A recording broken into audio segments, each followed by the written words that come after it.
6 na araw mula Lunes hanggang Sabado. At ang ikapito, Linggo. Ako si Benoy. Marami akong gustong gawin. Kaya tara, sumama ka sa kwento ko.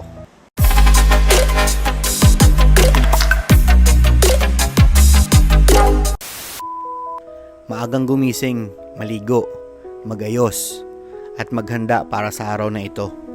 Para sa amin kasi, kahit anong busy mo sa trabaho, sa negosyo, o kahit anong meron pa sa buhay mo, huwag kang magsawang magpasalamat sa lahat ng bagay na meron ka. Siya nga hindi nagsawang gisingin ka bawat umaga. Kaya tara, sama kayo sa amin.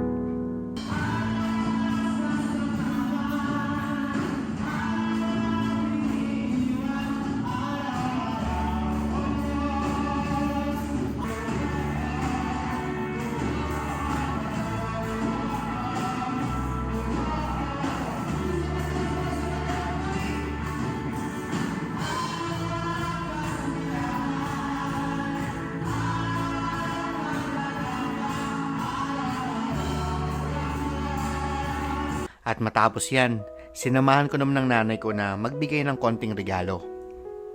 Una, sa Puon Bato Bilyar UMC. At pangalawa, sa Bakilan UMC naman. Kung meron ka, bakit hindi ka magbigay? Ibabalik naman lahat sa iyo yan. Mas masagana pa. Matapos yan, pumunta muna kami sandali ng Ocean Park para mamili ng pananghalian. Sa panahon ngayon, kahit ang mga isda, nagmamahal na rin katulad natin. Shoutout nga pala kay Kuya Dandel. Siyempre pati kay Kuya Salik. Isama mo na rin si SpongeBob. Natuwa naman yung magpinsan sa pasalubong nila. So tara, kain muna tayo. At samahan ng konting pahinga. Matapos ang konting pahinga, naisip naman naming lumabas at magbanding naman kaming magkakapatid. Kasi bukas, kanya-kanyang pasok na naman. Ma'am, tricycle! Oh. Tara!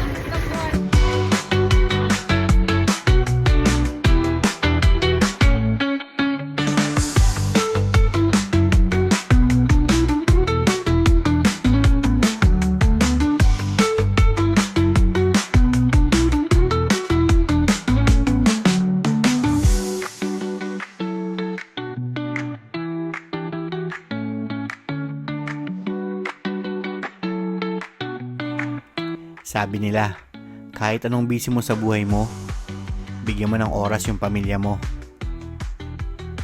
Dahil balang araw, meron kang kwentong maibabahagi sa bawat isa. Yun lang muna sa ngayon. Good night.